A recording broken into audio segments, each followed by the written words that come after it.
Bon matin, bonjour ou bonsoir tout le monde. Bienvenue à ce deuxième épisode des Sommeliers de la lutte. Cette semaine à l'émission, épisode spécial sur le pay-per-view Survivor Series Wargame 2023 qui a eu lieu le samedi 25 novembre 2023 à Rosemont.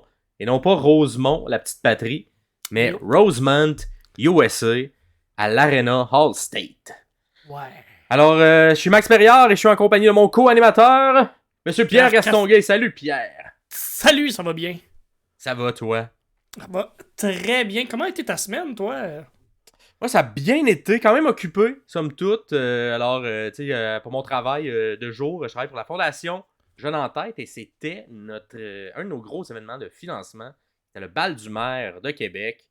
Et très content de dire, on a fait 800 000 $ net pour la cause de la santé mentale des jeunes. Donc, ouais, bravo! Ça, c'était mon jeudi, vendredi, samedi.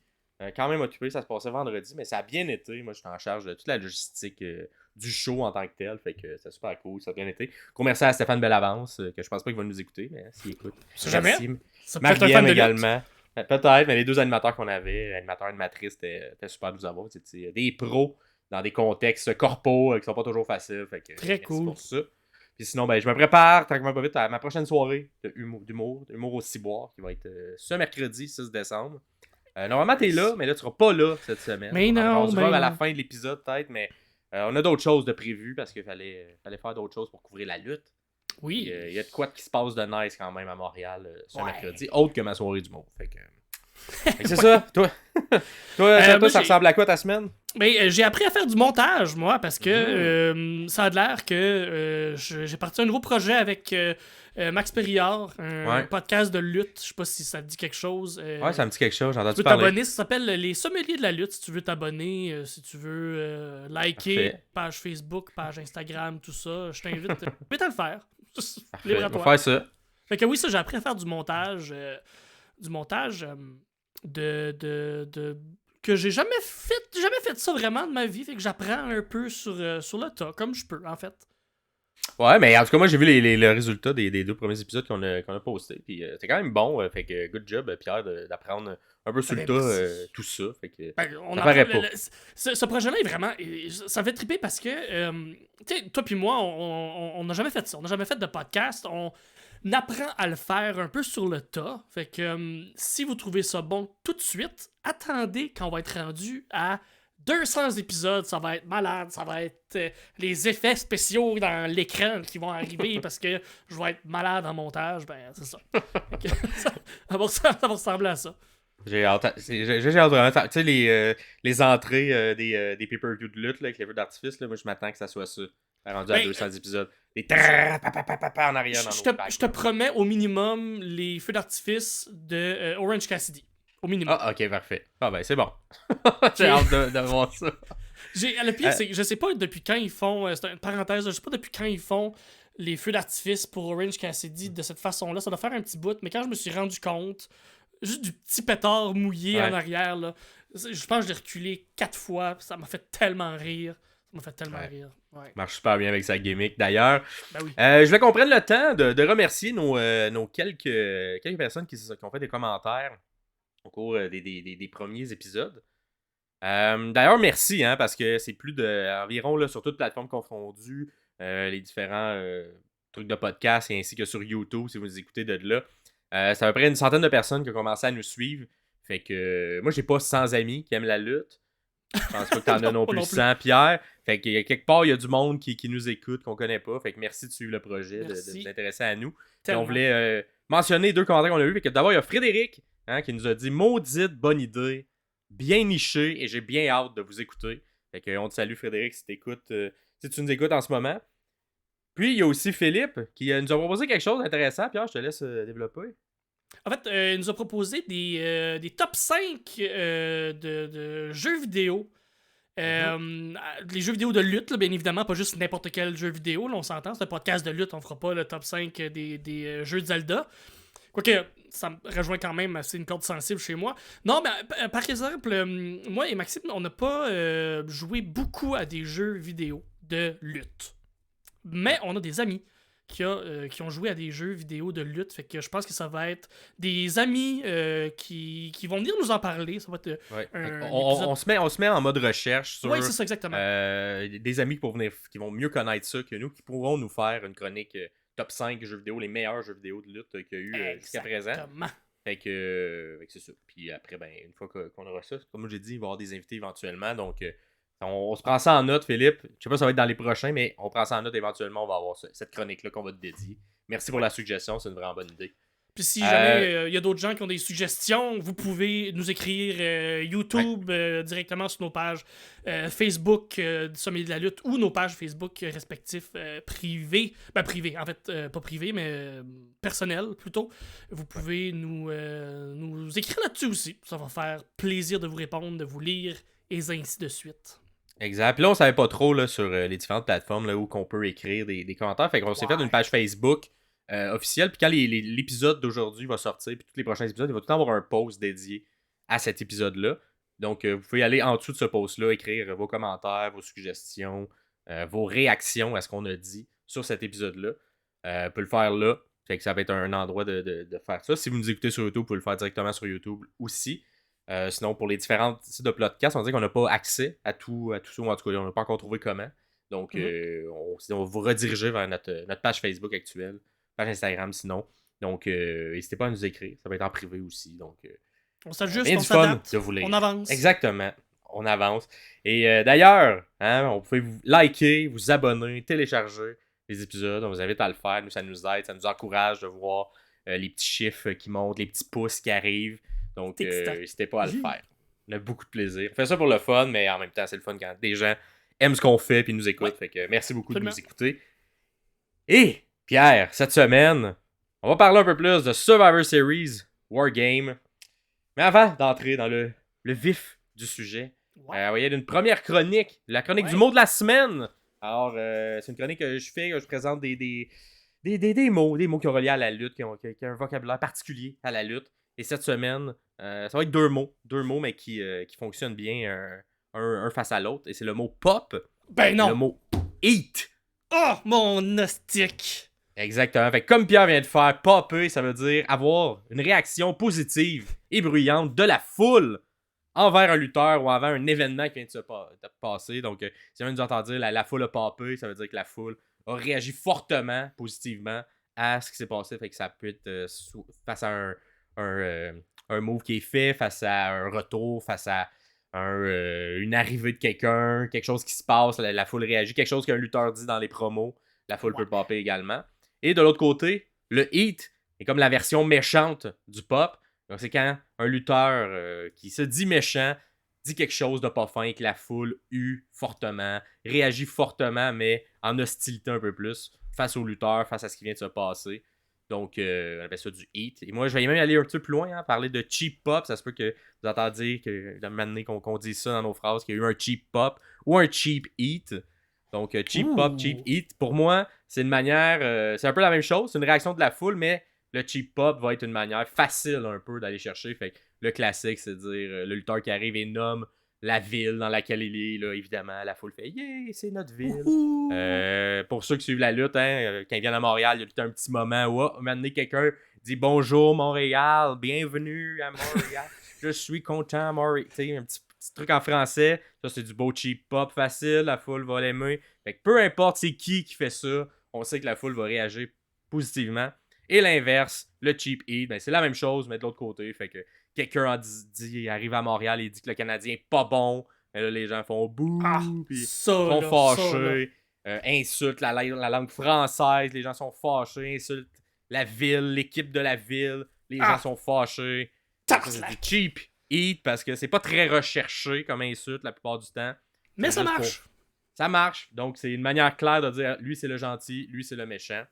Fait que, il y a des manières de le faire plus original ou plus fun, puis il y a des manières de le faire un peu plus cheap. Dans les deux cas, le résultat, c'est que les gens aiment ou n'aiment pas un lutteur, puis ça permet de préciser un peu les rôles de tout le monde à l'intérieur d'une même soirée. Des fois, par contre, on s'attend ou on veut du cheap heat, où il y a certaines clés des fois que les méchants vont faire ou vont donner dans un match ou dans une promo où on veut presque qu'il aille là, tu sais, ça, chier un peu sur l'équipe de sport locale. On s'attend presque à ça, puis on l'attend aussi pour être capable de huer comme du monde le méchant. Fait que même si c'est cheap heat, c'est le terme, des fois on l'attend quand même, puis on l'espère presque. Exact. C'est une manière facile d'avoir un peu de chaleur sur soi. Oui, absolument. Donc, et on va enchaîner avec la prochaine chronique. La chronique gimmick de Pierre. Alors, la semaine dernière, le dernier épisode, tu nous as parlé du Texas Deathmatch. Oui. Donc, le match de mort du Texas.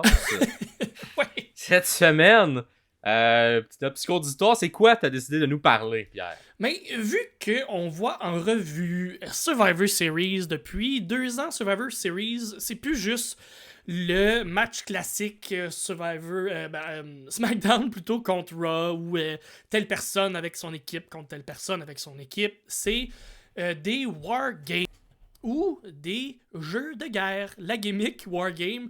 Qu'est-ce que c'est? En fait, c'est une gimmick qui a été inventée par Dusty Rhodes en 1987 pour la NWA. Dusty Rhodes, est-ce qu'il serait comme dans la même famille qu'un certain Cody Rhodes?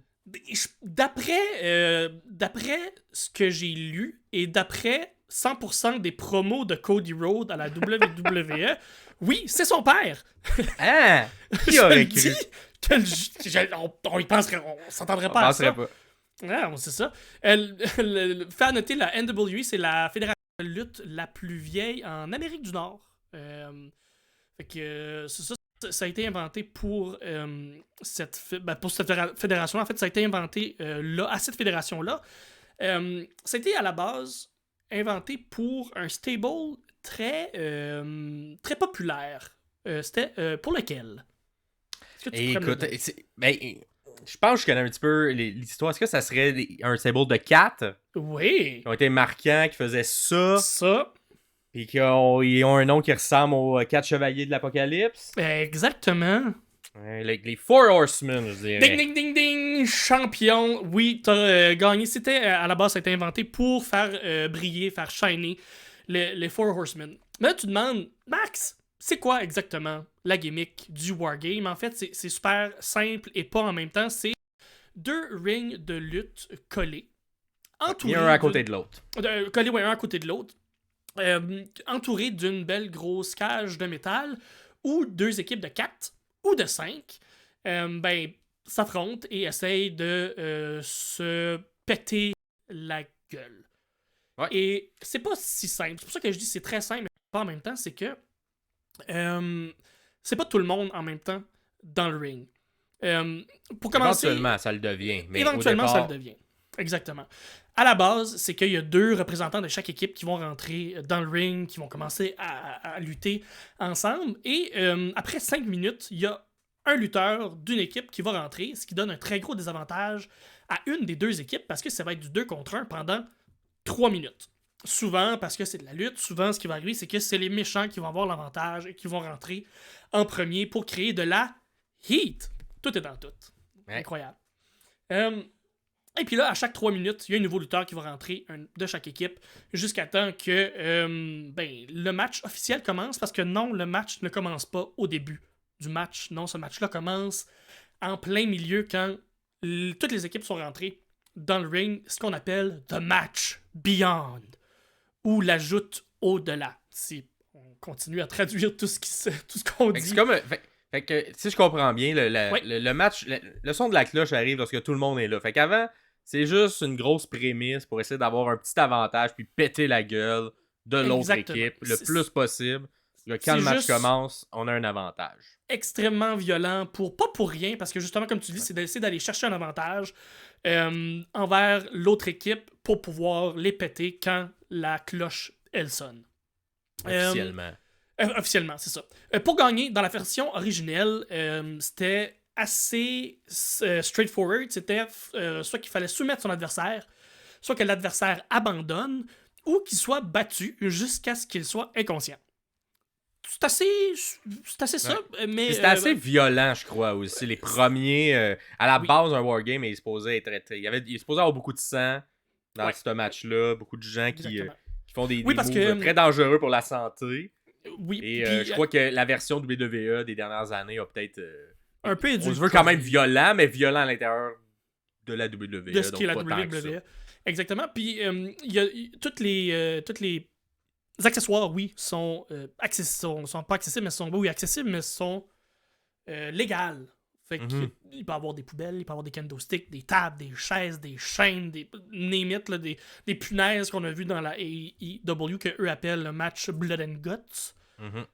Ça représente bien ce que c'est parce qu'il y a beaucoup de blood, un peu moins de guts, mais une bonne affaire ça. Dans la version, c'est ça, qui est celle de la WWE, comme tu le disais, c'était un peu différent où il faut un compte de 3 ou une soumission pour gagner le match. C'est un peu moins violent, mais ça reste que pour le show, puis pour ce qui est du wow factor, ça reste quand même que c'est là dans la grande univers qui est la WWE. Dans le format original, la cage qui entoure le ring, il y a un plafond, il y a un toit. Fait que les lutteurs sont vraiment coincés dans la cage. Est-ce qu'ils peuvent sortir? Est-ce qu'ils ont le droit de sortir? Parce que je pense que la version de WWE, si on sortait, on était éliminés. C'est ça, c'est exactement ça. Dans la version originale, tout est fermé. Et il y a 2 entrées de chaque extrémité de la cage. Fait que les deux. Il me semble qu'ils rentraient de chaque côté. Hein, ils rentrent de chaque côté, chacun de leur bord. Fait que les deux équipes sont comme sur le ringside tout le temps, puis ils rentrent dans leurs portes respectives chacun. Ce qui est intéressant, moi, de faire ça, je trouvais, c'est que ça créait un peu comme si chacun des rings était comme le home de l'équipe, tu sais, parce que ils ont vu chacun qu'ils leur ring rentraient, de côté, oui. exactement, donc chacun pouvait un peu se regrouper de ce côté-là. On a un peu mis ça de côté à la WWE, je crois, pour faciliter que tout le monde arrive du même endroit, mais je trouvais que ça amenait cette ambiance-là, le fun d'avoir... Chaque équipe a comme son home advantage, vu que c'est mon côté de ring. C'est par là qu'on rentre, fait que s'il y a quelque chose, on le tire, on le ramène. On reprend tes esprits de notre côté, on va te protéger. Ouais, puis ça, on le retrouve un peu dans Blood and Guts à la AEW, à All Elite, parce qu'ils ont repris un peu le vieux format où il y a un plafond, sont pris dans la cage et sont chacun de leur bord respectif. Fait qu'on retrouve un peu le format original qui était dans le temps à la NWA, qui est après ça passait à la WCW, puis là ben à WWE là, avec toute l'histoire qui s'est passée, qu'on va sûrement couvrir un moment donné, tout le Monday Night War et tout ça. Bref, on répertorie... non, c'est ça, ce que tu disais, Max, pour les 2 entrées, maintenant, il y a juste une entrée à WWE. Pas maintenant, mais la version WWE, il y a une entrée seulement. Et les 2 équipes se retrouvent au-dessus de la rampe, au bout de la rampe où il y a l'entrée des lutteurs, où il y a 2 cages. Et dans chaque cage, il y a les membres de chaque équipe. Donc, au bout de 3 minutes, il y a quelqu'un qui sort d'une des cages respectives quand c'est leur tour. Et ils se rendent jusqu'au au ring en courant et ou en donnant des high-fives, dépendamment du lutteur. Puis, ça donne... Moi, c'est pas ma gimmick préférée. Moi, le moment où les 2 premiers lutteurs rentrent et où le match commence officiellement, ce bout-là, je le trouve pas inutile. Je le trouve un peu long. Je le trouve... on dirait qu'ils prennent pas l'opportunité de bien installer ou d'installer tout ce qu'ils pourraient avoir comme callback après dans le match ou de vraiment péter l'autre. On dirait qu'ils prennent pas avantage de ce moment-là. Je sais pas c'est quoi ton appréciation, toi, Max, de cette gimmick-là, du Wargame, là? C'est un match qui ressemble un peu, tu sais, c'est avec, on s'entend, leurs propres règles, leur propre gros décorum. Fait que des fois, il y a effectivement, quand c'est mal booké, quand l'histoire, on dirait qu'on veut juste respecter les règles et on met pas nécessairement une bonne saveur d'histoire. Ouais. Ça tombe un peu flat, un peu comme dans un Royal Rumble où un moment donné, ça s'enchaîne, il y a plein de monde parce qu'on veut qu'il y ait plein de monde, mais ce qui se passe dans le ring n'est pas nécessairement la chose la plus intéressante qui se passe. Là. C'est juste des gens qui se semi-frappent à travers 10 autres, 15 autres personnes qui se semi-frappent. Parce qu'un moment donné, quelqu'un va arriver puis il va comme cleaner le ring puis on attend un peu plus ce moment-là. Fait que des fois, il y a certains Bravo pour ça, semi-frappé, merci. Ouais. Mais des fois, sur un wargame, quand on sent pas qu'il y a une haine entre les 2 premiers qui rentrent, Ouais, On se demande, bon, on fait juste faire du temps pour faire du temps, le temps que tout le monde arrive, c'est puis ça. ça s'installe un peu plus C'est ça. clairement. Je suis convaincu, cependant, j'en ai pas vu énormément de Wargame, peut-être plus dans les années récentes qu'ils en ont fait WWE puis All Elite, mais sûrement qu'il y en a que l'histoire était mieux construite ou le storyline était mieux construit, puis que Ben, les il y en a premiers qui beaucoup. arrivaient, il y avait une tension super forte là, entre ces deux premiers-là. Puis je suis certain que si on recule dans le temps puis on réussit à trouver certains matchs, il y a 43 matchs de style Wargame répertoriés dans les feds principales. Je parle pas de Indie. Donc je parle de la NWA, de la WCW, de la WWE et de la All Elite. 43 matchs de style Wargame. Donc ça peut être sous différentes formes, mais c'est tout ce qui se rapproche de ça. En gros, pour résumer, Max, le Wargame, c'est 2 rings, une cage, 2 équipes, puis beaucoup trop de temps à perdre entre le début du match et le vrai début de match. Voilà. Exact. Puis, je pense aussi, au point de vue logistique, c'est quand même, c'est souvent inséré. Ça n'a pas le choix de tourner autour de ça parce que Oui, tout le reste de la carte, t'as de ring. Parce que tu peux pas défaire le ring entre Non. ces matchs-là. Ce qui fait que souvent, tu sens qu'il y a beaucoup de. Tu sais, le spotlight est vraiment mis sur ces matchs-là. ouais, Peu ouais. importe tu sais, le style, oui, les autres. Il y en a qui vont l'utiliser, oui ou non, mais pour l'œil du public, des fois, ça peut être un petit peu dérangeant de voir Ouais. qu'il y a un ring qui sert à rien pendant les autres matchs plus réguliers. Mais somme toute, très original comme style de match. absolument. Ça devait être révolutionnaire la première fois qu'ils l'ont fait avec hey, on va mettre 2 rings puis du monde qui se tape dessus. Je pense même qu'il y a On une sait version pas où il y avait trop. une deuxième cage sur le dessus, un genre de De la cage, gimmick qui n'avait ok. pas de crise de rapport, je pense, dans WCW dans les premières années, là, quelque chose qui avait pas de rapport, mais ouais, Ok. écoute, je dis ça comme ça, là, j'ai pas fait de recherche là-dessus, il faudrait aller voir, Ouais. mais c'est Mais si jamais vous, à la maison, vous avez une idée d'un wargame ou d'un ce style de match-là qui vous a plu puis que vous voulez qu'on le regarde, on l'analyse avec nos yeux d'aujourd'hui, ouais. n'hésitez pas en commentaire à nous dire lequel vous a le plus marqué.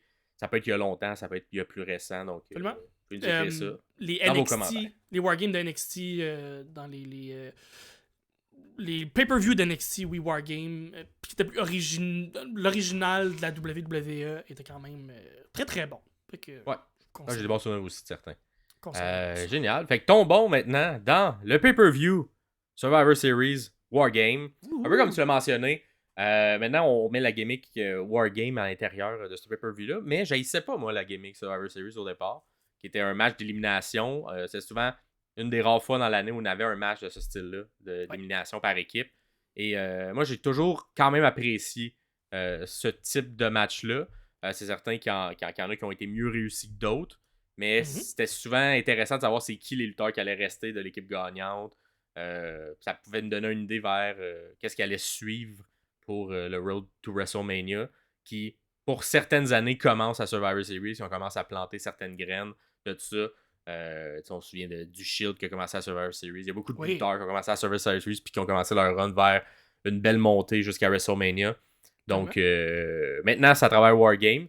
On va voir si cette année, les matchs qui ont été présentés vont suivre des storylines. Probablement pour certaines, oui. Je pense qu'on a semé quelques graines aussi à l'intérieur de ce pay-per-view-là. Donc, on commence avec le kick-off, le pre-show. Mais la WWE dit kick-off, Et c'est disponible gratuitement sur YouTube. Cependant, il ne s'est rien passé. Il n'y a rien. Il y a juste des résumés des histoires. Aucun match dans le kick-off. Fait que ça, je trouve ça des fois un petit peu dommage qu'il n'y en ait aucun. Ouais. On sait que la WWE aime beaucoup faire juste un récapitulatif puis un peu hyper l'événement principal qui s'en vient. Ouais. Cependant, je sais pas si c'est le deal qu'ils ont signé avec Peacock d'avoir peut-être juste l'exclusivité à l'intérieur des matchs, qu'il y ait des matchs, mais je trouvais ça dommage qu'il n'y ait pas un petit match au moins donné gratuitement pour pour permettre aux gens qui n'ont pas nécessairement les moyens de prendre le pay-per-view, de au moins avoir un petit quelque chose à se mettre sous la dent. Là, c'est 1 heure d'autopromotion. Fait que tu sais, je trouve ça un petit peu dommage. Moi, c'est pas ce que je préfère faire. Donc, puis on voit bien la différence. D'un côté, All Elite, c'est pratiquement que de la lutte pendant 1 heure. Il y a évidemment un peu d'autopromotion aussi à travers tout ça, mais on essaie de se garder au moins un 30 minutes de lutte sur cette heure-là. Ouais. Et WWE, ben là, aucun effort de match. Donc, c'est dommage aussi pour les lutteurs parce que, évidemment, c'est des revenus qu'ils n'ont pas lorsqu'ils ne sont pas sur la carte d'un pay-per-view. Donc, malheureusement, rien d'autre à dire sur le pre-show. Pas mal ça. C'est pas mal ça. Ensuite, on enchaîne avec le début du Wargame. Fait que je vais prendre un petit mot juste pour parler de la chanson qui était autour du Wargame. Moi, je trouvais qu'elle était excellente. C'est du bon Black Sabbath. Je pense Bon que vieux Black Sabbath. Pig War de Black Sabbath. Pig War. War Pig, en tout cas. Mais je trouve que ça fitait très bien avec le style du pay-per-view. Ça rossait. Puis j'avais tous les trucs promo, je trouvais, qui sortaient fort en ayant cette tune-là. Puis en l'entrée également du pay-per-view. Ça, j'ai beaucoup apprécié. Toute l'équipe de production, toute la prod qui a alentour de la WWE, c'est rare que c'est mauvais. C'est rare. Toutes les vidéos package, tout ce qui est l'emballage visuel, sonore, tout ça de la WWE, c'est très rare que c'est pas bon, que c'est pas beau, que c'est pas mais fluide. c'était particulièrement très bon, moi, avec cette chanson-là. Je trouvais très absolument. efficace. Ça fitait bien. Fait que un petit pouce en l'air pour ça. Et on commence avec le premier match qu'on va analyser un peu plus en profondeur, celui du Wargame féminin. Yep. Alors, on a l'équipe de Bianca Belair, qui est Bianca Belair, Shotzi, comme dirait ma blonde, Shotzi d'en face. Elle l'appelle comme ça. Charlotte Flair, Becky Lynch. Donc, 4 femmes. Et de l'autre côté, on a Damage Control, Bayley, Asuka, Evo Sky, la championne, et Kairi Sane, qui a fait son retour récemment. Comment ça l'a été, Pierre, ce match-là? J'ai quand même aimé le match. Je sais pas quel des deux Wargames j'ai le plus aimé parce que les deux proposaient quelque chose d'un peu différent. Dans le Wargame de femmes, tout ce qui était avant le match, donc de l'entrée des deux premières lutteuses jusqu'à temps que commence le vrai match, donc de Beyond match, c'est un peu comme on disait plus tôt. Ils n'ont pas réussi, je pense, à installer quelque chose de le fun, ou ils n'ont pas réussi, ils ont rentré des objets, ils ont rentré des affaires. Une petite mention honorable à Kairi Sane qui vient pour rentrer. C'est son tour de rentrer. Elle pogne des chaises en dessous du ring. Elle pogne une ou deux chaises pour rentrer. Puis t'as la foule qui crie déjà depuis 2 ou 3 entrées. Ouais. Table, we want table, we want table. Puis elle arrête un moment donné. Puis là, tu fais comment? Elle va juste rentrer des chaises, elle rentre pas de table, mais elle retourne en dessous, puis elle a fini par rentrer une table, et ça m'a fait pop. J'ai ri très fort. C'était pas Asuka qui a fait ça? Ouais, c'était peut-être Asuka. Je crois que c'est Asuka qui a joué avec la foule, puis que justement elle joue un peu avec son personnage Hill, de faire je le ferai pas, mais oui, je vais le faire. Ça m'a fait très rire. Mais je trouve que le rythme, le beat était très bon. Il y a eu des beaux spots aussi de fait avant le début du match officiel. Les filles se sont données, puis je trouve que les lutteuses japonaises sont incroyables. Dans ce genre de match-là, où le timing doit être parfait, où il faut être bien placé, puis il faut être une intensité quand même, une petite affaire de plus que dans un match régulier. Les japonaises sont, d'après moi, incroyables, puis peut-être pas une coche au-dessus, mais une demi-coche au-dessus quand même, juste avec le rythme et le timing dans la lutte. 2 gros spots en hauteur. Charlotte qui a fait un moonsault du dessus de la cage et Io Sky qui a fait son classique. Je dis classique, c'est la 2e fois qu'elle le fait, mais classique. Très dangereux. Très très dangereux. Son spot de Cookie Monster où elle se met dans une poubelle puis elle se lance dans le vide, dans une poubelle. Si vous faites juste taper sur YouTube Io Sky Wargame, ça va sortir, ça va être dans les premiers vidéos qui vont sortir. Allez, juste ce spot-là vaut quand même la peine parce qu'elle se lance littéralement dans le vide. Et ce qui est dangereux de ce spot-là, c'est le fait que tu es sur le top de la cage, donc quand même assez haut si tu tombes de cet endroit-là. Elle se met pas également proche d'un câble pour se tenir.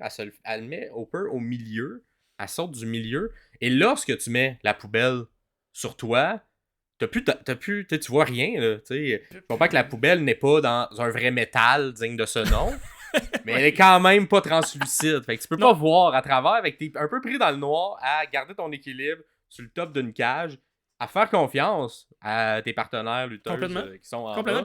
Et bien te lancer pour pas tomber, pour pas te blesser, pour pas rien faire. Fait que c'est vrai que c'est très très dangereux. Ce genre. Mais très bien fait de la part de.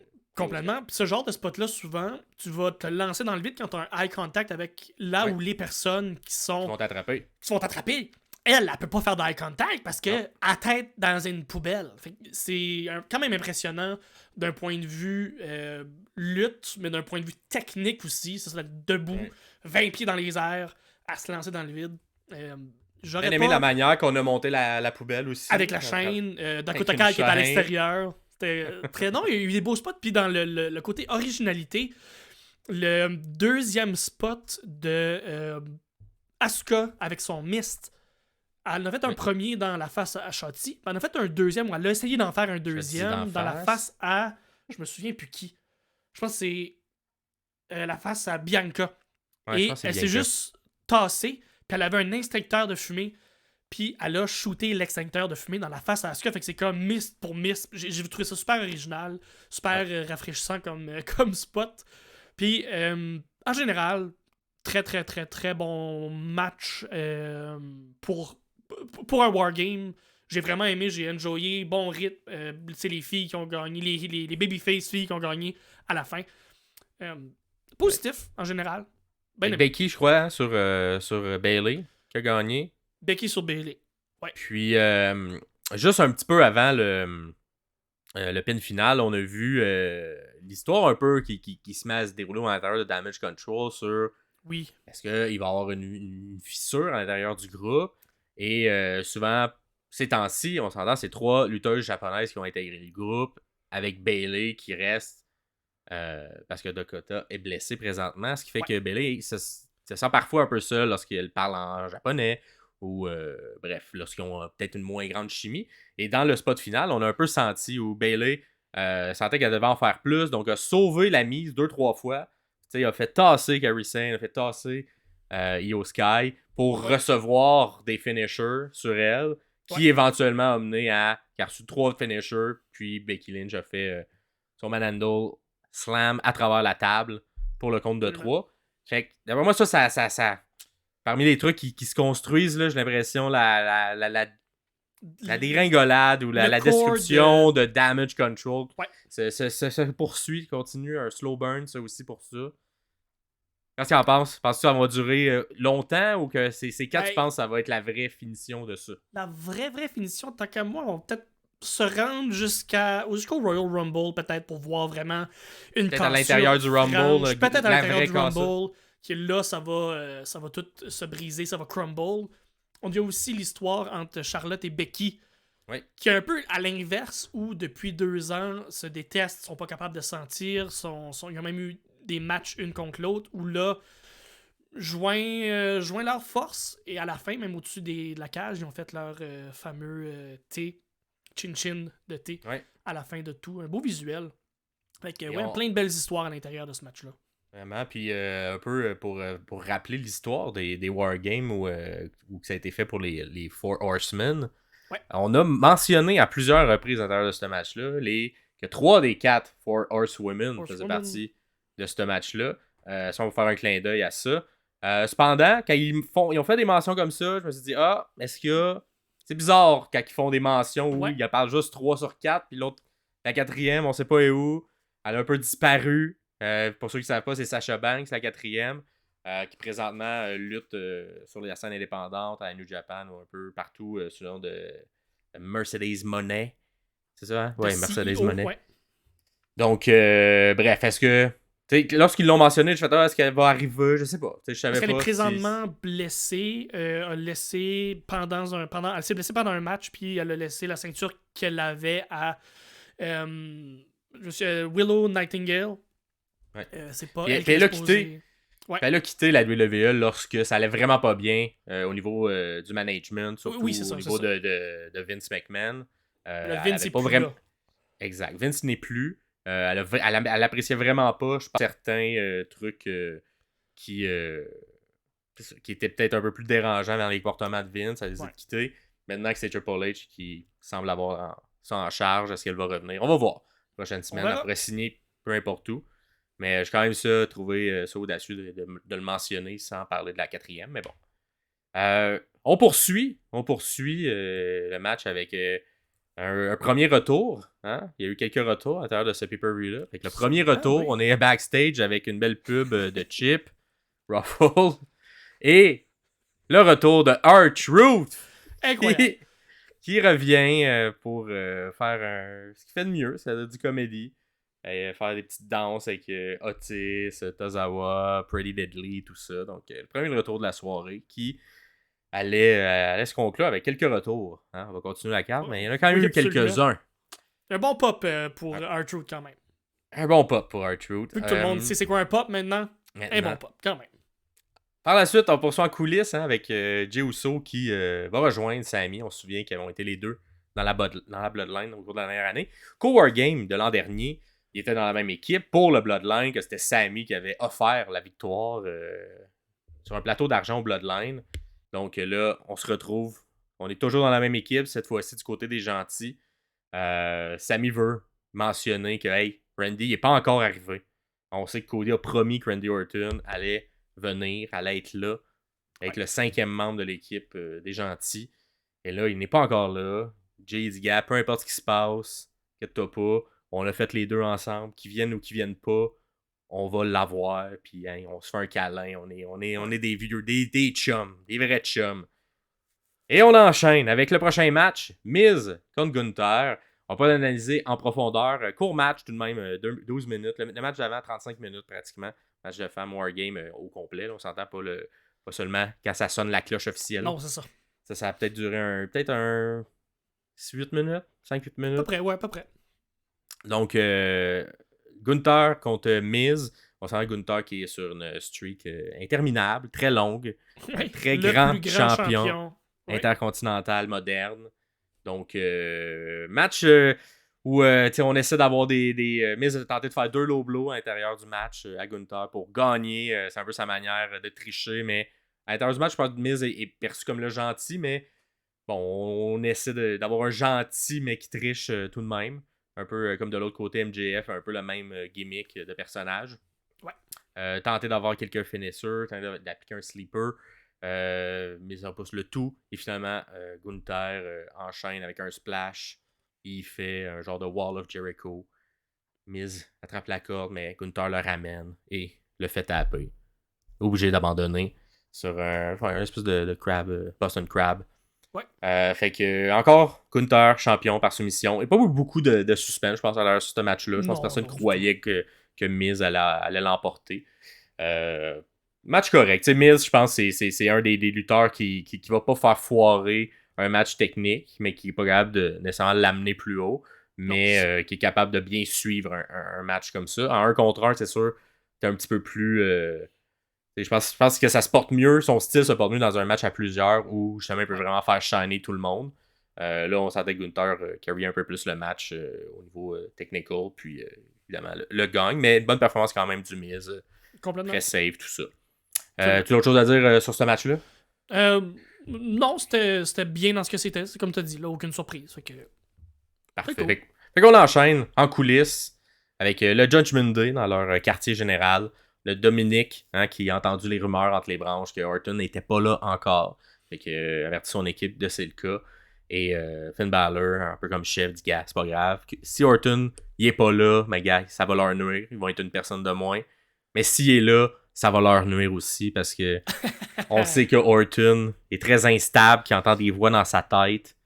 Fait que eux, qu'ils soient là ou qu'ils soient pas là, ça change rien. Ça leur donne de toute manière un avantage. On termine ce segment-là comme ça. On présente ensuite un petit match sur la rivalité entre Santos Escobar, qui a fait son dans le dernier mois son turn contre Rey Mysterio. Donc finalement, c'était pas son idole. Puis il était pas content que Dragon Lee arrive, puis que pourquoi lui est là, puis moi je suis là depuis le début, puis blablabla. Donc, tout ça pour dire qu'on va faire un match entre les deux. Dragon Lee contre Escobar. Et ça se termine sur un Canadian Destroyer, que je pense qu'il appelle, je sais pas comment il l'appelle, c'est comme un... C'est pas un Spanish ou un Mexican Destroyer ou quelque chose qui ressemble à ça, là, mais bon. Le move, c'est le move, c'est un Canadian Destroyer pour ceux qui savent ce que c'est. Il fait 2 enchaînements. Il fait un enchaînement de 2 moves, en fait, qui sont finisher. Là. Ouais. Qui est un Destroyer. Non, un. Bah, bref, tout ça pour dire que fait ça, enchaîne ça avec le Phantom Driver par la suite. Je pense que c'est le Phantom Driver par la suite. Ouais. Fait que Phantom Driver, puis ensuite le compte de 3 sur Dragon Lee. Un petit match, je pense que ça a duré 8 minutes à peu près. Donc, pas beaucoup de surprises. On continue à pousser un petit peu Escobar. On va voir jusqu'à où on va le pousser. J'ai l'impression que c'est comme un peu sa période test pour voir si on pose le trigger un peu là, du côté de la direction de la WWE. Fait qu'on teste. Évidemment, la WWE est toujours consciente qu'elle aime avoir des lutteurs latinos, mexicains, tout ça. Pour cette démographie-là là, aux États-Unis. Fait qu'elle a toujours essayé de pousser ça. On sait que Ray aussi vieillit. Moi, personnellement, Dragon Lee, je l'aime bien aussi. C'est un bon lutteur, mais on semble présentement vouloir donner du momentum à Santos Escobar. Ce qui est pas mauvais. Tu sais, il est quand même. Il look bien. Il peut parler. Exact. Tu sais, moi, je pense que ça y va mieux aussi être méchant qu'être gentil. Donc, Oui. au final, on va voir jusqu'à où ça va le mener, mais on sent que c'est un peu du test, mais on laisse voir jusqu'à où la foule est pré-embarquée dans ce personnage-là méchant. Par la suite, on va faire une petite pub une pub à la New Day qui arrive avec un char. C'est quoi? C'est un char Ruffle ou un char de. Je pense que c'est un char Ruffle. Par exemple, c'était Ruffle qui commanditait tout dans ce pay-per-view-là. Oui. Fait qu'un char de NASCAR Ruffle, puis là, au loin, dans le background, on voit Drew et Damien Priest qui discutent. Fait qu'une petite pub pas très subtile qui est faite. On enchaîne avec un prochain match, Zoey Stark contre Rhea Ripley, qui est la championne pour la ceinture féminine de Raw, je crois. Je pense que c'est de Raw. Oui. Donc, Ripley qui continue sa domination sur ce règne-là depuis qu'elle a gagné.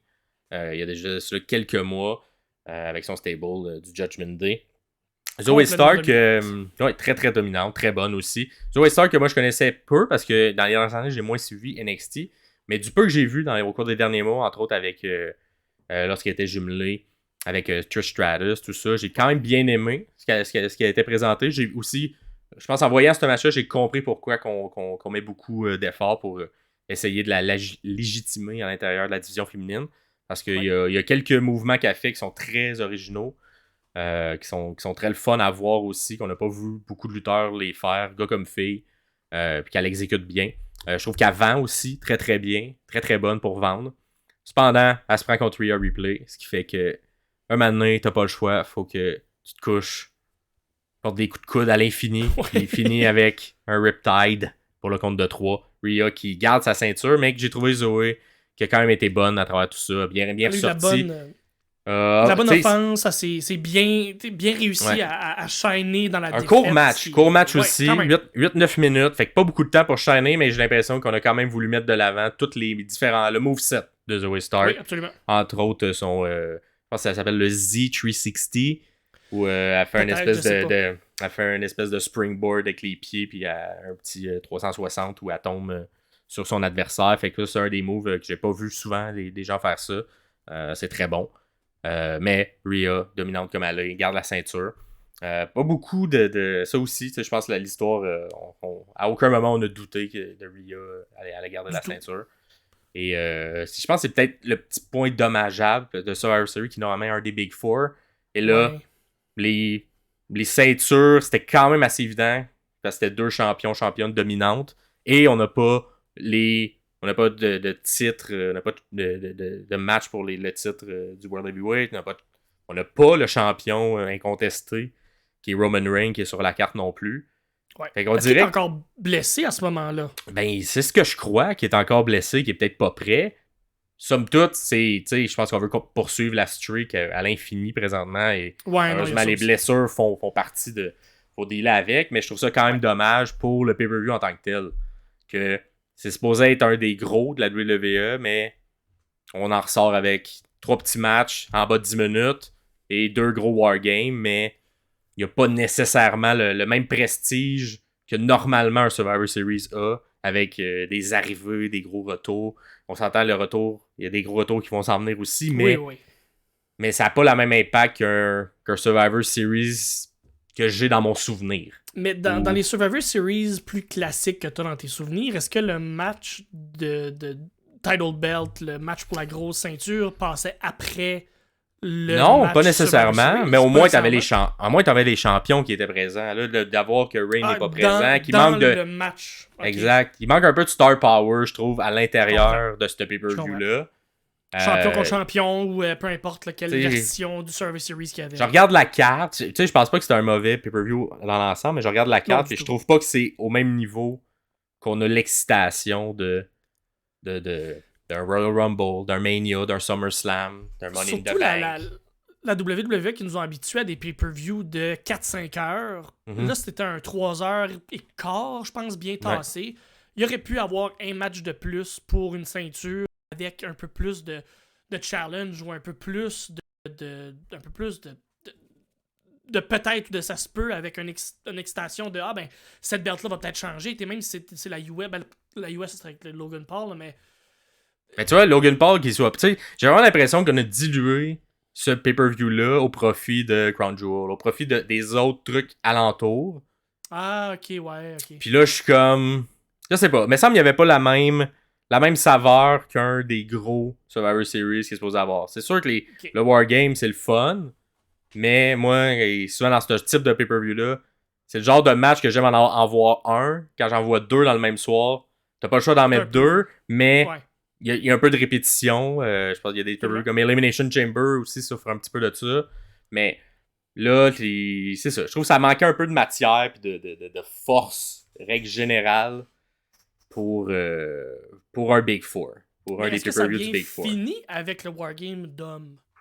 Ben, ça l'a somme toute bien fini. Je pense que c'est un bon match aussi. Je pense. On va l'analyser. On va l'analyser. Fait que on poursuit hein, avec le Wargame. Avant le Wargame, encore un autre petit segment en coulisses. Seth Rollins qui va parler à son équipe. Et là, qui est un peu fâché. Hein, qui est comme là, comment ça, Randy Orton, il est pas encore arrivé. Tu nous avais dit qu'elle allait être là à soir. Cody est comme, hey, il m'a dit qu'elle allait être là. Inquiétez-vous pas, il faut y faire confiance. Mais peut-on vraiment faire confiance à Randy Orton? On le sait pas. Ça reste comme ça. Fait que vraiment, on installe le fait que on le sait pas s'il va être là. Puis même, y a-t-il quelqu'un d'autre qui va le remplacer? Je pense qu'on rendu à ce niveau-là du pay-per-view, c'est quand même un choix. Moi, en tout cas, j'ai trouvé ça un choix judicieux, surtout quand tu sais ce qui s'en vient, de commencer à semer de plus en plus de graines vers il va-tu vraiment être là, Randy Orton? Qui va le remplacer s'il est pas là? Qu'est-ce que t'en penses, toi? Oui, c'est exactement la même place où ça ouvre la porte à peut-être quelqu'un d'autre qui C'est ça. était dans les spéculations de peut-être de ça se peut. Exact. Ça laisse un doute qui est quand même intéressant puis qui est en suspens tout le long du début du match. Puis là, évidemment, là, on vous l'analyse avec en sachant ce qui s'en vient, mais au moment présent, j'étais vraiment comme je sais pas pourquoi il continue de faire ça, surtout si ça n'arrive pas. Qu'est-ce que la foule aimerait qu'il arrive? Fait que je trouvais ça comme audacieux qu'il fasse qu'il le mette de cette manière, qu'il le présente comme ça. Fait que bref, on présente ensuite le cours vidéo du récapitulatif de cette histoire. Donc essentiellement, le Judgment Day ont fait chier tout le monde. Et tout le monde qui ont fait chier se sont mis ensemble pour se mettre contre eux. Fait que l'ennemi de mon ennemi est mon ami. Fait que ça, c'est un classique. Et Drew McIntyre, qui lui en veut vraiment à toute le Bloodline, notamment lors du pay-per-view il y a quelques mois de Castle, qui était dans sa terre natale, où il se prenait contre Reign et où à l'époque la Bloodline avait intervenu comme toujours, comme c'est encore le cas, intervient toujours dans les combats. Donc Jay faisait partie des gens qui ont intervenu dans ce match-là. Et Drew McIntyre a vraiment une vendetta contre Jey Uso. Donc il a décidé de rentrer avec le Judgment Day dans ce match-là pour s'en prendre à Jey Uso tout simplement. C'est sa cible principale. C'est s'il veut péter à gueule à Jey.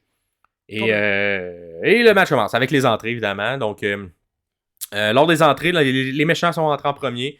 McIntyre commence suivi du Judgment Day. Et là, petite tension entre Drew McIntyre et Damien Priest qui sèment des graines, évidemment. On sait pas trop ce qui va se passer avec ça, mais on s'entend que les deux mâles alpha s'aiment pas trop. Bon, ils sont pas nécessairement sur la même longueur d'onde, mais ils sont dans la même équipe, donc rentrent dans la tâche. Suivi des gentils qui arrivent. Fait intéressant sur les gentils. Moi, j'ai bien aimé Jey Uso qui monte sur la cage puis qui fait son ça avec la foule. Ça fait un beau visuel. Je trouvais que ça fitait bien.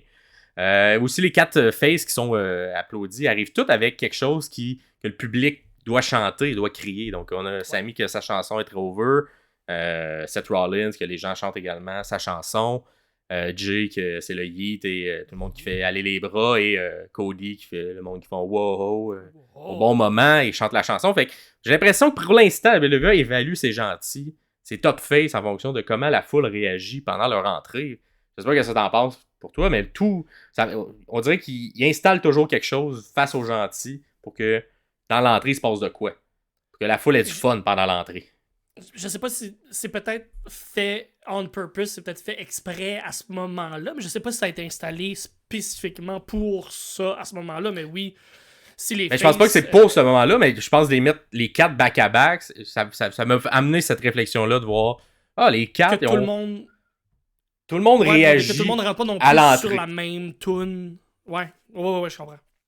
Mais fait que, ça donne un oomph incroyable puis un boost pour les babyface.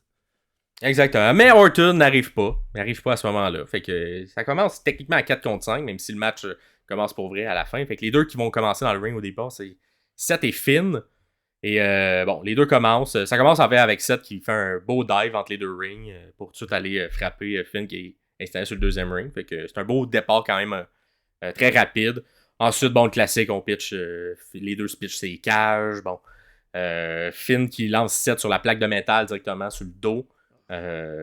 Entre les deux rings. La plaque de métal qui se trouve, elle, entre les deux rings là, pour comme cacher la jointure, le joint entre les deux. Là. Exact, puis ça permet de rappeler également que Seth Rollins a des problèmes de dos qui sont connus à partir de la... Ils sont connus, mais tu sais, qui ont été mis de l'avant à l'intérieur de sa feud contre Shinsuke. Fait que un petit rappel de ça, tu vas trouver ça intéressant dans le booking. Par la suite, JD McDonough est le premier qui rentre. Fait que lui, il s'est dit, moi, je rentre pas tout seul. Je suis un rookie. J'arrive avec des kendo sticks. Il pogne 2 kendo sticks et commence à taper comme une piñata Seth Rollins. Les bonbons ne sortent pas, mais somme toute, ils prennent l'avantage. Seth Rollins a mal. Et c'est là que JD fait un beau moonsault de la deuxième corde d'un ring vers l'autre ring. Donc, pour essayer de voir l'image, là, il est sur le ring à droite. Il passe de la deuxième corde vers l'extérieur pour entrer dans le ring à gauche pour venir lander. Fait que je trouve que c'est un beau move que j'ai bien apprécié. Qui permettait de le mettre de l'avant aussi, JD McDonough. Par la suite, Jey Uso rentre. Et lui, même chose, hein, je rentre pas de ça, je rentre avec une chaise. Et là, moi, j'aimais ça. Hein, il n'a pas été cherché en dessous du ring, la chaise. Puis ça, à chaque fois, je suis comme, pourquoi vous allez... Il y a plein de monde dans le public qui ont des chaises. Pourquoi vous allez pas les chercher dans le public au lieu de chercher en dessous du ring? Et Jey, tu sais, qu'enfin, il prend quelqu'un, il prend une chaise dans la foule au lieu d'aller chercher. Fait qu'il apprend, puis il rentre, puis il donne des coups de chaise à tout le monde. Il y a le yeet chant. Yeet, à chaque fois qu'il donne un coup.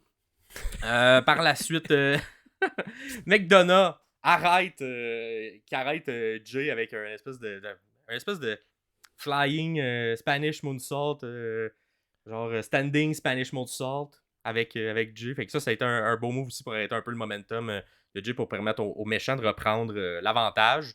Et lorsqu'ils reprennent l'avantage, Priest entre au même moment. Donc Damien Priest est le troisième. Mais lors de l'entrée, il y a une petite miscommunication entre Drew McIntyre et Damien Priest. McIntyre voulait rentrer parce que Jey était celui qui est rentré juste avant.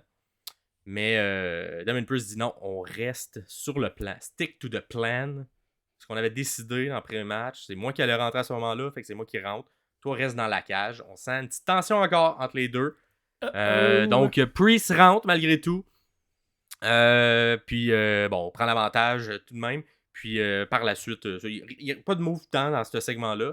Sami Zayn entre par la suite. C'est à son tour de rentrer. C'est-à-dire qu'il reste Cody d'un côté et peut-être 5e personne qui est Randy Orton. Et de l'autre côté, on a Drew McIntyre ainsi que Dominic Mysterio qui reste de l'autre. Quand Zayn arrive, fait un move classique en prenant la porte de la cage, la fermant dans la face de quelqu'un qui veut aller le frapper. Je pense que c'est JD McDonough. Et lui aussi s'est dit, moi je rentre pas avec rien. Fait que il va me pogner une arme, puis cette arme, c'est une table, au grand bonheur de la foule. Il aime toujours avoir des tables dans des matchs. Fait qu'on rentre, Sami rentre avec une table, fait le clean de tout le monde, se met à frapper tout le monde, plein de petits coups de pied. Bien aimé, là, il s'est mis entre les deux rings là, à la joncture, puis il y avait quelqu'un qui était en dessous, puis il s'est mal piétiné rapidement en sonnant ses 2 cordes. Par la suite, il a pris un steel pipe que je pense qu'il a pogné, qu'il a décroché d'en haut en montant sa 3e. Se met à frapper tout le monde, la foule est en délire, on sort les olé. On se croirait un match du Canadien de Montréal. Les faces prennent le dessus. Mais là, Drew McIntyre rentre. C'est un gros monsieur. C'est un grand bonhomme. Puis, il frappe tout le monde. Il est trop fort. Il est trop grand. Il a trop d'énergie. Clean le ring. Les méchants reprennent l'avantage. Oh non! Mais les méchants sont comme tous d'un ring. Et là, on a Jay Uso qui est isolé, seul sur l'autre ring. Fait que là, hey, ça en prend pas plus pour Drew. Il met son focus sur Jay. Et là, on a le fameux affrontement entre les deux qui ont été buildés durant tout ça. Donc, McIntyre qui frappe Jay. Au début, c'était égal, mais finalement, McIntyre prend le contrôle un peu plus. Et il faut que Sami vienne sauver son ami Jey Uso. Fait qu'on voit encore là, au niveau du booking, là, on rappelle les histoires. Hein? Fait que, à l'intérieur du match, on dit là, que le booking en fait beaucoup pour expliquer les histoires. Fait que Sami qui vient aider son ami Jey à reprendre le contrôle sur Drew McIntyre qui est juste unleash sur lui. Mais à ce moment-là, Judgment Day revient avec toute sa force et vient péter la gueule à Sami, vient péter la gueule à tout le monde qui est dans le ring. Jusqu'au début de Cody. Fait que là, Cody, c'est à son tour de rentrer. Il se met à cleaner semi-le-ring. Le héros, parce qu'il rentre toujours en héros, Cody, présentement. Et là, dès qu'il arrive, qu'est-ce qu'il s'en va? Il s'en va chercher sur le bord du ring une corde avec une cloche à vache. Pourquoi? Pourquoi ça? Pourquoi? Pour un hommage à son père. Lui, il faisait tout le temps des matchs avec une cloche à vache puis une grosse corde quand les deux lutteurs se tenaient. Fait qu'il prend ça, puis il se dit, gars, moi, c'est le match de mon père, c'est l'arme de mon père, je vais la prendre. Mais là, Seth, lui prend des mains la corde. Puis là, on se demande, petite tension entre les deux, qu'est-ce qui se passe? Ils sont pas supposés être dans la même équipe. Mais non. Ça s'en tient là, puis il décide de faire, gars, on met ça sur pause, puis on attaque. Fait que là, ils se mettent à faire des coups de corde à linge avec la cloche à vache. puis la corde la corde que la cloche à vache dedans, font des cordes à linge avec ça, sont contents. Là, Seth est un peu fâché parce qu'il est comme, il est rendu où, Orton? Il est rendu où? Il est pas là. Puis là, la même chicane qu'on a vue dans les coulisses se refait dans le ring. Encore une fois, on rappelle l'histoire à travers le booking. Mais, somme toute, on s'entend. Et là, Dominic entre. Et là, comme c'est les méchants qui reprennent le contrôle. Dirty Dom! Exact. Il pogne Cody, commence à faire les trois amigos. Sauf que là, Judgment Day, il était quand même encore assommé à ce moment-là. Fait que, on dirait, de juste mettre sa concentration sur Cody, ça n'a pas été un bon move de Dominic parce que les trois autres gentils sont pas si amochés. Fait qu'ils se mettent à entourer Dominic pendant que Cody en trois amigos. Et éventuellement, Cody se défait. Et là, on a un beau cercle 4 contre 1. La foule est en délire. Un beatdown sur Dominic qu'on aime haïr. Toutes les faces commencent à y péter à la gueule. Ça dure cependant de courte durée parce que Judgment Day là, se réveille, reviennent de leurs esprits, reprennent le contrôle. Priest et McIntyre font un 3 chokeslam pour le prix de 2. Fait que Rhodes, Sami et Seth font un triple chokeslam, les deux ensemble. Fait qu'on sent que l'équipe, la cohésion se fait quand même entre Priest et McIntyre malgré les tensions d'avant. GD nous fait un beau moonsault. Presque au même moment, Finn nous fait un coup de grâce. Et Dominic nous fait un frog splash. Les gentils sont tous au sol. On sent que Judgment Day, c'est qu'une formalité. Ils vont gagner. Oh non! Priest prend Seth Rollins, le met en croix et le pitch, le lancer en croix de Seth à travers une table, détruit la table qui a été installée. Judgment Day est en contrôle et là, le timer part. Qui va arriver? Il reste juste potentiellement Orton à arriver. Il reste plus personne. Ça arrive à 0. Et là, la musique de Rhea Ripley part. Et là, on fait qu'est-ce qui se passe? Et t'as Rhea Ripley avec la valise du Money in the Bank, du Senior Money in the Bank de Damien Priest, qui dit c'est le parfait moment pour venir cacher. Sur le moment, je suis un peu excité parce que j'étais comme wow, on va avoir un cash pour la première fois dans un Wargame. C'était également au même moment où Seth venait de se faire péter la gueule. Fait que ça aurait été un bon moment de faire un switch de ceinture qui justement aurait peut-être ramené le hey, il n'y a pas de match de ceinture. Il n'y a pas eu tant de matchs de ceinture importants. Je l'aurais pris très facilement. Mais là, avant qu'on cache officiellement la chanson de Randy Orton, qui était où, on sait pas. On sait pas. Il devait être à la salle de bain. Il y avait des mots de vente. Et là, il s'est dépêché à s'essuyer. Puis juste attend que ça va que ça cache. Randy Orton arrive et vient sauver tout le monde. Un Randy Orton, on va se le dire, en forme, assez en forme, merci. En shape, très en shape. Très gros. Je l'ai trouvé très gros. Plus gros que la dernière fois que je l'ai vu. Fait qu'on sent qu'il y a mais fait gros, beaucoup de musculation. du muscle. Du gros muscle. Très haut dans le haut du corps, mettons. Ouais. Et là, fait ses classiques. Fait que c'est Power Slam, bang, il en fait un sur. Je pense que c'est sur, Sur Dom. GD, sur Jay. Sur Pas JD. sur Jay, sur GD, puis sur McIntyre. Bref, fait ses Power. Non, sur Dominic, sur GD. Ensuite, fait un DDT sur Sim. Sur Finn, Finn Balor. Et là, avant le DDT, hein, un petit move bizarre, mais il a fait un espèce de Puis là, il est en feu, là. Là, la foule, elle capote. Il est content d'être là. Ah, qui est content d'être là. Randy Orton. Et là, McIntyre et Priest, fait que, on peut pas laisser ça de même. Fait qu'ils s'en prennent les deux. 2 contre 1 à Orton. Il est rendu trop gros, trop musclé du haut du corps. Faut être 2 grands monsieur pour le battre. Et ça fonctionne. Les deux se mettent à le battre. Les autres de Judgment Day arrivent. C'est un 5 contre 1. Let's go, on pète la gueule. Orton est rendu trop en forme. Et là, c'est là que les gentils, ils reviennent à eux. Ils viennent sauver Randy Orton. On reprend un peu le dessus. Tout le monde se pogne quelqu'un du Judgment Day. On les met tous dans le milieu, sur les corps, en position de DDT, l'espèce de move signature de Randy Orton. Et là, tous en même temps, un beau petit DDT, bang, en même temps. L'an dernier, c'était ils ont fait un peu le même segment, mais avec les trucs de coups sur le chest de Sheamus. Oui. Donc cette année, ça a été la même chose, les 5, mais en DDT, le move de Randy Orton. Par la suite, les gentils, on le contrôle. Mais là, Jay Uso est dans le coin, puis Randy, il est comme, hey, c'est mon moment, je vais faire un RKO sur Jay Uso, qui est son allié dans ce match-là. Mais là, juste avant qu'il s'exécute, il y avait Priest qui voulait attaquer dans le dos Randy Orton, et Jay qui le sauve avec un super kick sur Priest. Fait que là, il fait, ok, parfait. Il a peut-être changé pour vrai, il est peut-être plus le même Jay Uso. Fait qu'on reprend le focus sur, ok, on est une équipe, on est ensemble. Fait à la place son RKO sur Dominic. Dominic, ça super bien d'ailleurs. Ensuite, un Cody Cutter sur Finn dans l'autre ring. Un Aluva Kick sur McIntyre dans l'autre ring. Un Uso Splash du ring de gauche, la troisième, qui passe par-dessus pour aller dans le ring de droite sur McIntyre de la troisième corde. Super et là, beau. il reste juste JD qui est tout seul. Tout le monde est free. Tout le monde est à terre du côté des méchants. Il veut s'enfuir de la cage. Et là, si tu t'enfuis de la cage dans un match comme ça, tu perds, tu fais perdre ton équipe. Fait que là, les deux autres, mais ils disent on veut pas gagner de même. Fait qu'ils le suivent quand même. Ils montent les deux. Il y a Seth Rollins, puis il y a. Je pense que c'est Sammy. Sammy et Seth qui suivent JD jusqu'en haut. Et là, t'as Orton qui regarde, puis fait fais-moi une belle passe sa palette. Fais-moi une passe de JD sa palette. Fait que là, les deux pognent JD et le lancent du top de la cage. Et Orton l'accueille d'un RKO à travers, du haut de la cage. Fait qu'un super beau spot. Oui. Peut-être pas aussi beau, mettons, que ce qu'on a eu à l'époque. Celui sur Rollins à Celui sur Rollins, celui sur. Voyons, comment il s'appelait. Celui qui fait les R450 Splash. Matt Sydal. Matt Sydal. Donc, pas aussi beau que ça, mais tout de même un beau timing d'Orton. Oui.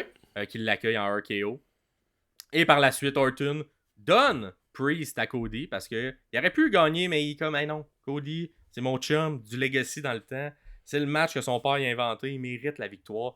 Fait que donne Priest à Cody. Cody fait son crossroad. 1, 2, 3. Et les gentils gagnent.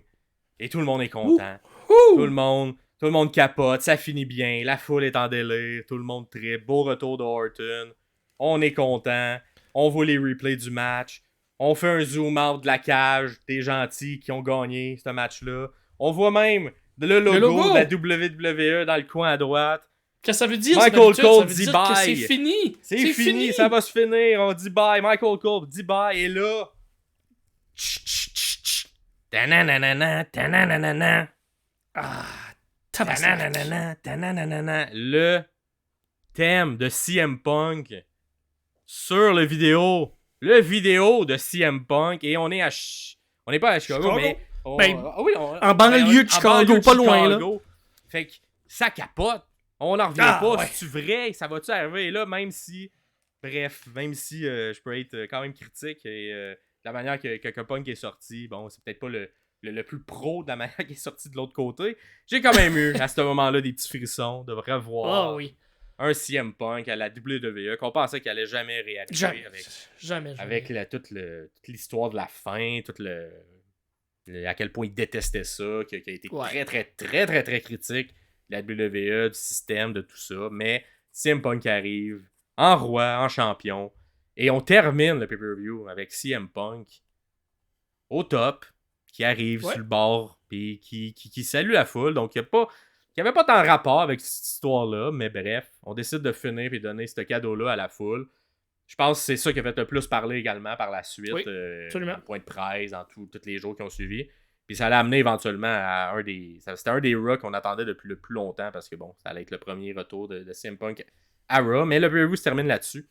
Je vais quand même mettre un mot, même si on parle pas beaucoup là, des rumeurs, des nouvelles, mais c'est quand même sorti de manière assez large dans les médias, sur les médias sociaux. Fait que je vais quand même en parler. Pareil qu'à la réaction de CM Punk quand il est arrivé, les gens dans le ring qui ont fait le match principal n'étaient pas super contents nécessairement.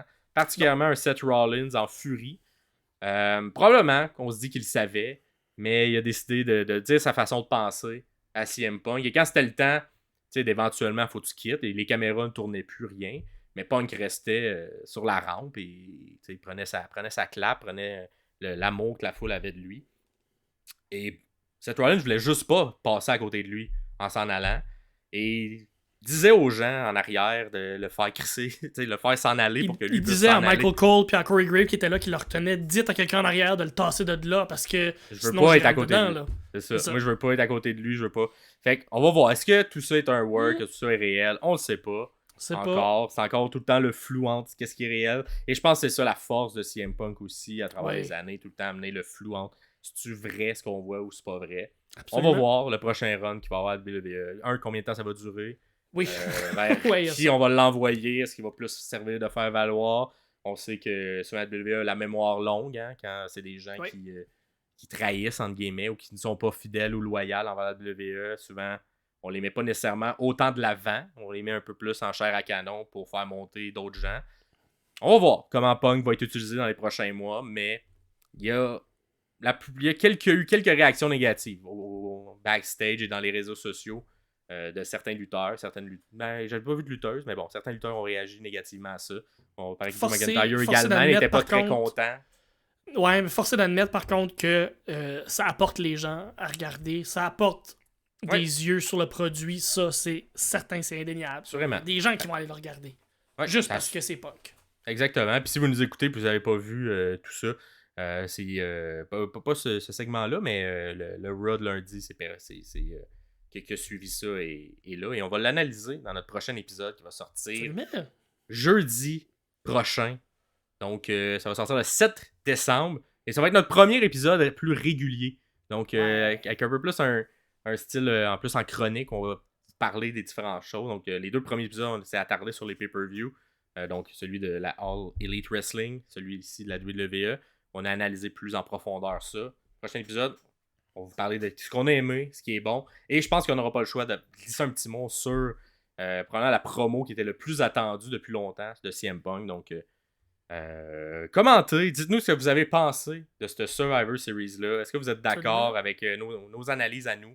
Est-ce que tu as un match que vous auriez voulu qu'on parle plus en profondeur? Un spot qu'on a peut-être survolé rapidement, mais que vous auriez aimé qu'on en parle plus en profondeur.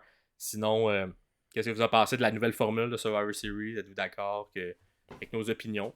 Parlez-en. Posez-nous vos questions en commentaire. Donc sur YouTube, en dessous des commentaires. Sinon, si vous êtes sur une plateforme de podcast, vous pouvez aller sur notre Facebook. On va avoir un lien pour cet épisode-là pour poser vos questions et vos commentaires. Mot de la fin, Pierre? Mais partagez le podcast, parlez-en à vos amis, likez, commentez, comme Max l'a dit. Écrivez-nous vos questions, écrivez-nous vos émotions, comment vous vous sentez quand vous écoutez de la lutte, comment vous vous sentez quand vous écoutez notre podcast. Puis sinon, nous autres, on se revoit jeudi. Ouais, puis c'était quoi aussi votre appréciation de voir CM Punk de retour dans un ring? Être-vous content de voir ça? Ou êtes-vous Peut-être pas tant content de voir ça? Peut-être. Donc, dites-nous-le, hein, que vous soyez seulement fan de la lutte en général ou de la lutte, de la WWE seulement. Ça, vous avez entendu parler des histoires qui ont entouré Punk les derniers mois. Êtes-vous content de le voir arriver dans ce vestiaire-là? Je sais pas. Moi, je sais que j'ai des amis qui ont été quand même critiques à son égard au moment où il était à la All Elite. Maintenant qu'il passe de l'autre côté, est-ce que on est content ou on n'est pas content? En tous les cas, ça fait parler. Et merci pour vrai, un dernier merci là, à vous absolument. qui nous écoutez. Mais c'est rempli d'amour. Vous êtes plus de 100 personnes à l'avoir fait. Puis merci, merci, merci, merci, merci! Et on se revoit jeudi prochain, épisode régulier. Ciao, ciao!